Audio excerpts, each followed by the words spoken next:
You ask Tiger to solve. This deals with linear equations with one unknown. The final result is t equals -36/5. Let's solve it step by step. Isolate the t. Multiply both sides by inverse fraction 4/5. Move the negative sign from the denominator to the numerator. Group like terms. Multiply the coefficients. Simplify the arithmetic.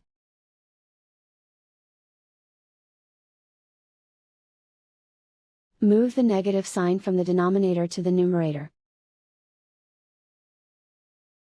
Multiply the fractions. Simplify the arithmetic. And so the final result is t equals -36/5.